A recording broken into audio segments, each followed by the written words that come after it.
What's going on, everybody? Mortem here, this time bringing you episode 7 of our full story of Divinity Original Sin. So, last episode we wrapped up things in the Luculla Forest by finding out exactly what the Immaculates had been up to in the town of Sacred Stone. So, with that in mind, we are ready to follow the advice of Ikara and the information that we found while tracking the Immaculate's activities in tracking down Leandra in the Phantom Forest because she is going after a source temple that is located there. So, upon entering the Phantom Forest, Zigzax actually interrupts and speaks to us about how the Homestead is actually under attack by void demons, and that how he knows the source of this attack is actually originating in the Luculla Forest in the northernmost corner of the area. Now, he informs us that demons have basically been summoned here using blood magic, otherwise known as bloodstones, of course. So he directs us to the Void Temple to, of course, deal with this problem and save our homestead at the end of time. He also explains that there are 3 paths that we can take to reach the Bloodstone in this temple. The one on the left, which is teeming with Immaculates, which would probably be the easiest one.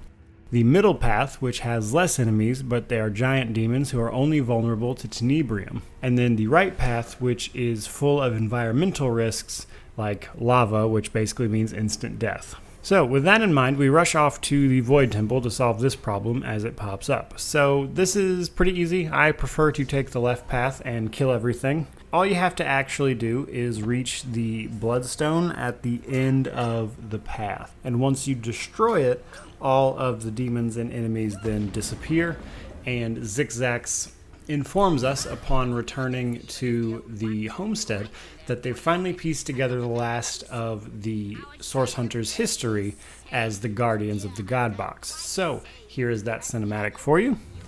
The Guardians had failed.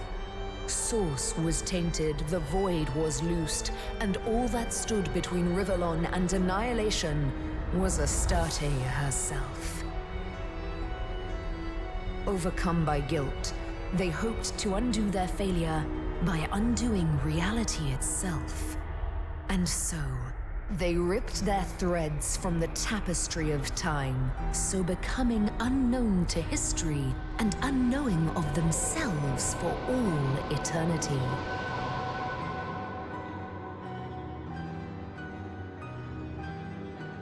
As their threads fell to Rivellon like shooting stars, they hardened into crystals the people called Starstones. So from this, we learn that after the Guardians fled from their duty of protecting the God Box once the Void Dragon was unleashed, in their shame, they ripped their very existence from the tapestry of time, which is why there were holes in it. And those threads of fate fell to the earth and became the Starstones. So in fleeing from the Void Dragon, they not only abandoned their duty, but also inadvertently caused the Bloodstones, which are of course being used to draw the Void Dragon closer to the end of time. Basically all of this is their fault. Moving on, heading back to the Phantom Forest, we'll come upon a log that is glowing green. Now you'll learn quickly from stepping in this that if you try to go through it, you will die. So, at first it'll poison you in the log, and then once you get past the log, you die instantly. This is of course reminiscent of Death Fog, much like the first game, Divine Divinity, had a reference to Death Fog as well, but at this point it still isn't called that. That is an invention of Divinity Original Sin 2, though the concepts were very much so in game beforehand, which is why I mentioned it. Now we'll have to get back to this because obviously there's no way to pass it right now, and we're going to head south to Hunter's Edge. So upon arriving at the entrance to Hunter's Edge, we can speak to a undead merchant as well as Arhu, who basically explains the state of the goings-on in Hunter's Edge. Basically, Hunter's Edge was taken over by orcs a while back, which at this point in the game we would likely have heard from either our companion Medora, whose companion quest, by the way, resolves in Hunter's Edge, or we would have seen the foreshadowing in the Luculla Forest, which specifically mentions the Allmother, Grutilda, having taken over Hunter's Edge and has been selling the citizens of which as slaves to the goblins in the Luculla mines, as we mentioned in, I believe it was episode 5? Our goal in Hunter's Edge is to, of course, track down Zandalor, who we know was at some point living in Hunter's Edge, so we need to get into his house. Now, in order to do that, we have to pass through the immaculate and orc-infested town of Hunter's Edge. We can enter the town and pose as an immaculate envoy ourselves. At this point, you can head straight to Zandalor's house, but upon arriving, you're going to find out that the entrance is blocked by a magical, unpassable barrier. And that basically, we're going to have to find another way into the house to learn more about what Zandalor is doing and where he went. So, if we do some digging around town, we can learn that the orcs and the mountain folk, or the immaculate tribe here, are at odds. They do not like each other at all. And we can of course use this to our advantage by basically sabotaging them left and right through side quests, which will make the ultimate goal of having them destroy each other much easier. So as we do this, we will also learn that the Immaculates and Orcs are searching for a group of 3 villagers that they aren't able to find. Now, in investigating this, we can learn that there are still prisoners from the town being locked up in a dungeon, which we can choose to investigate. However, there is an alternative to finding these villagers, but we'll get to that in just a second. As I've mentioned up to this point, we can push the orcs and the mountain folk tribe into fighting each other, which is obviously advantageous to us because their presence here is a problem, and all of them are terrible people, really. If we speak to the mountain folk leader Yaharl, we can find out that the bloodstones he was tasked with guarding were stolen in the night, and he's pretty sure that his best soldier and right-hand man, Garrick, was killed in the fight because no one can find him. The orcs, of course, have accused Garrick himself of being the one who actually stole these things from the tribe, and is thus blaming the mountain folk for it. So Yaharl will task you with helping him find the actual culprit. And we can track this lead down, which is pretty straightforward. All you gotta do is walk into the next room where the bloodstones were hidden, and then follow the blood trail outside of town slightly to the north, which brings you to a temple where obviously someone was killed. We can then explore said temple, find out that it is Garrick's body that was dumped into the temple through a grate, which is what we had found earlier. And not only that, he also has the broken horn of one Hornless Gorag on him, which is one of the orcs in town who is missing a horn. And we can find that horn, thus proving that the orcs factually stole the bloodstones, and basically giving the mountain folk the ammunition they need to start full-blown attacking the orcs in the town.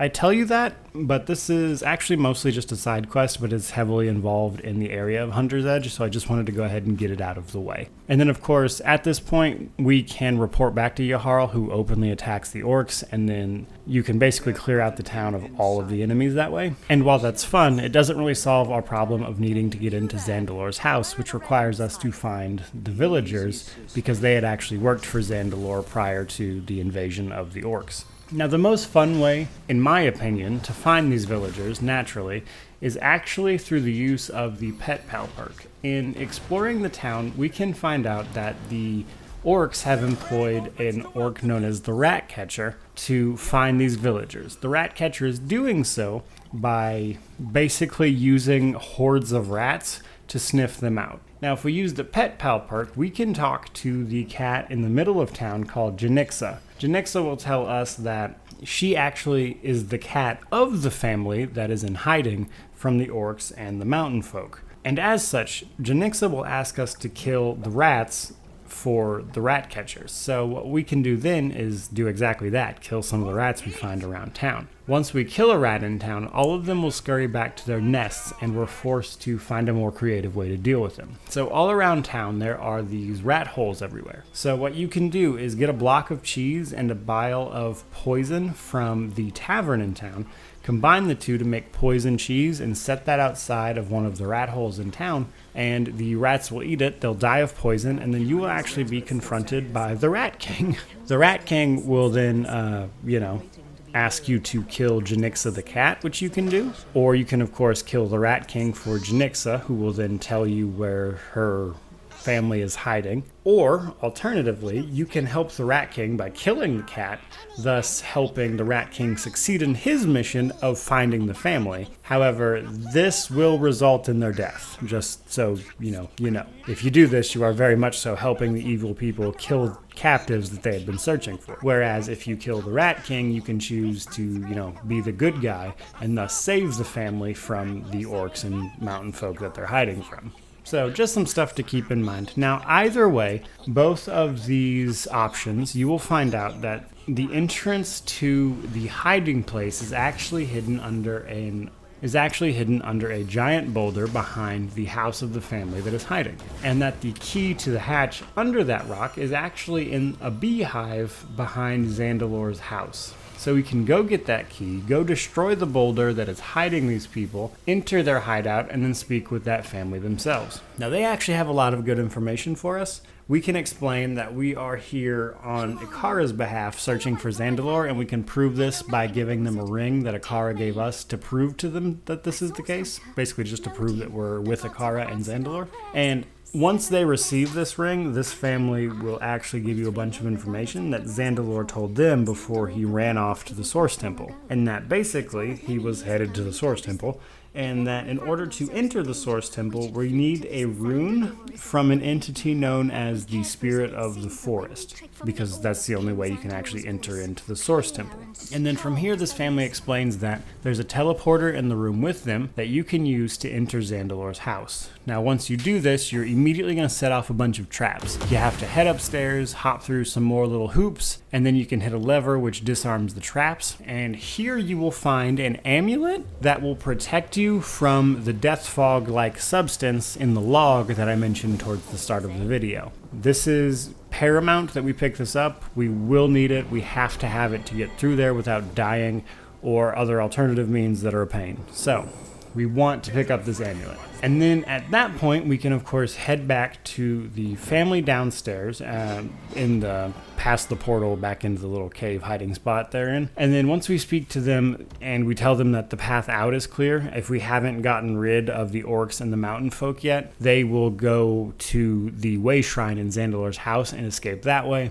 And they'll give us a reward as compensation, so there's another side quest for you. So guys, that is pretty much everything there is to do in Hunter's Edge. We can set the orcs and mountain folk against each other, killing them, which, helps us in the long run, really, because the orcs are awful monsters. We can resolve Medora, our companion's quest here. We can also, of course, get into Zandalor's house and learn where he went, which is the Source Temple, and another piece of vital information that we need a rune from the Spirit of the Forest to enter said forest. And then lastly, we can, of course, get the amulet that we need to enter the Phantom Forest proper. Now from here, we can head back to that log, and Arhu will actually explain that he isn't actually human at all. He started his life as a cat.